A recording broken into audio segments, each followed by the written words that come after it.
अभी आप देख रहे हैं बीबीसी आप तक और बीएनपी न्यूज। मोनिका कुमारी से सुने समाचार। कांग्रेस कमेटी द्वारा नानपुर में प्रेस वार्ता में कहा, केंद्र सरकार के हाथों की कठपुतली बन चुकी है न्यायिक प्रक्रिया। अखिल भारतीय कांग्रेस कमेटी के दिशा निर्देश पर नानपुर प्रखंड कांग्रेस कमेटी द्वारा नानपुर प्रखंड मुख्यालय में प्रेस वार्ता के द्वारा नानपुर प्रखंड अध्यक्ष नसीम खान और पूर्व जिला अध्यक्ष मुख्तार आलम मुन्ना ने मोदी सरकार पर जमकर भड़ास निकाली। उन्होंने मीडिया को संबोधित करते हुए कहा कि मोदी सरकार लगातार लोकतंत्र का गला घोटने का काम कर रही है। उन्होंने कहा कि जो भी मोदी के खिलाफ बोलेगा उसके ऊपर षड्यंत्र रचकर जेल भेजाएगा। मोदी सरकार अपनी नाकामी को छुपाने के लिए हमारे नेता राहुल गांधी को गलत तरीके में फंसा रही है। उन्होंने कहा कि न्यायिक प्रक्रिया भी मोदी के इशारे पर काम कर रही है। राहुल गांधी लगातार देश की सुरक्षा, बेरोजगारी, महंगाई, किसानों की समस्या को लेकर सदन में सवाल पूछ रहे थे एवं अदानी के कंपनी में गलत तरीके से 20,000 करोड़ का निवेश गलत तरीके से किया गया है। क्या यह पैसा प्रधानमंत्री मोदी जी का है या किसी और का है? इसका जवाब मोदी सरकार को देना चाहिए। तो नाजायज ढंग से फंसाया गया है लोकसभा में। लोकतंत्र की आवाज़ को उठाने के लिए, जनतंत्र की आवाज़ को उठाने के लिए तो नाजायज ढंग से फंसाया गया है।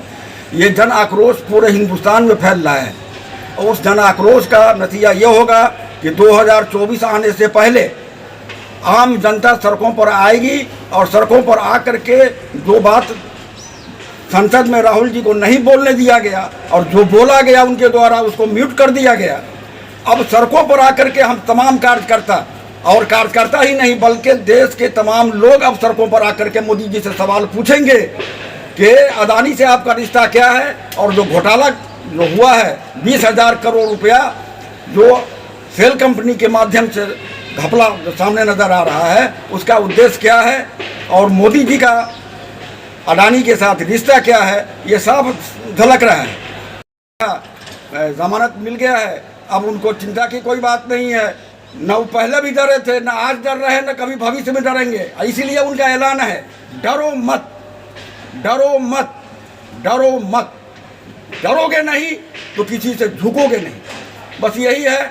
और बीजेपी लाख षड्यंत्र रच ले। अभी देख लीजिए कितना ताज़ा उदाहरण है।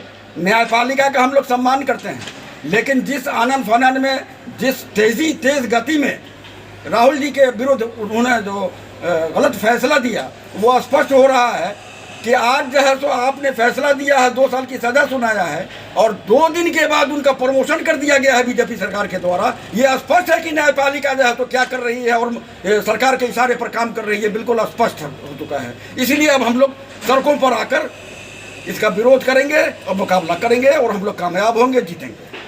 देखिए, आज का ये प्रेस कॉन्फ्रेंस राहुल गांधी को जो नए गलत ढंग से बीजेपी के द्वारा जो फंसाने की योजना चल रही है उसके संदर्भ में है।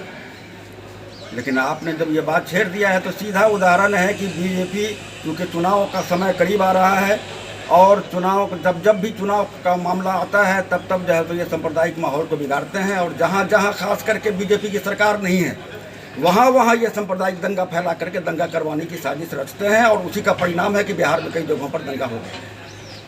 मोटा मोटी तौर पर मेरा यही कहना है।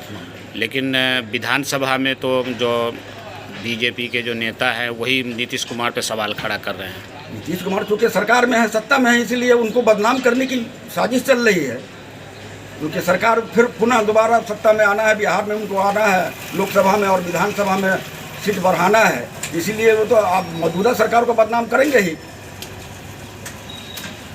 प्रेस वार्ता हो रही है, राहुल गांधी को जो झूठे केस में फंसाया गया है, खास करके बीजेपी सरकार में मुख्य मुद्दा कि उनकी आवाज़ को दबाने के लिए, क्योंकि 7 फरवरी 2023 में राहुल गांधी ने संसद में सरकार से 2 सवाल पूछा। एक सवाल पूछा कि सेल कंपनी में 20,000 करोड़ ये कहाँ से आया। दूसरा था कि मोदी जी ये बतावे कि आपका अडानी से क्या संबंध है, क्योंकि सेल कंपनी वो अडानी का ही है और उसमें 20,000 करोड़ पड़ा हुआ है, तो ये पैसा कहाँ से आया। और ये जो देश में घोटाला जो ये कहे कि राहुल गांधी ने कहा था पूर्व में कि सारे जो घोटालेबाज जो बाहर चले गए हैं देश को लूट के, वो मोदी ही क्यों हैं, इसलिए कि उनका नाम अंत में मोदी है, तो मोदी नहीं कहा जाए तो किसको कहा जाए। जो घोटालेबाज को घोटालेबाज नहीं कहा जाए, भगौरा को भगौरा नहीं कहा जाए, तो किसको कहा जाए। तो ये जो रोका जा रहा है संसद में, चूँकि ये प्रजातंत्र देश है और विपक्ष की भूमिका जो है लोकसभा में अहम होती है, सवाल तो पूछेंगे ही और उनको जवाब देना होगा। ये जवाब से भागते हैं भारतीय जनता पार्टी, ये जवाब से भागती है, जवाब राहुल गांधी का नहीं दे पा रहे हैं, जिस कारण इनके झूठे केस में फंसाकर इनको 2 साल की सजा, चूँकि न्यायपालिका भी बिकी हुई है और ये चाहते हैं कि डिक्टेटरशिप, मोनोपोली इस देश में रहे, कि उनसे सवाल नहीं करे, क्योंकि विपक्ष का काम है ये सवाल करना, उनको जवाब देना होगा।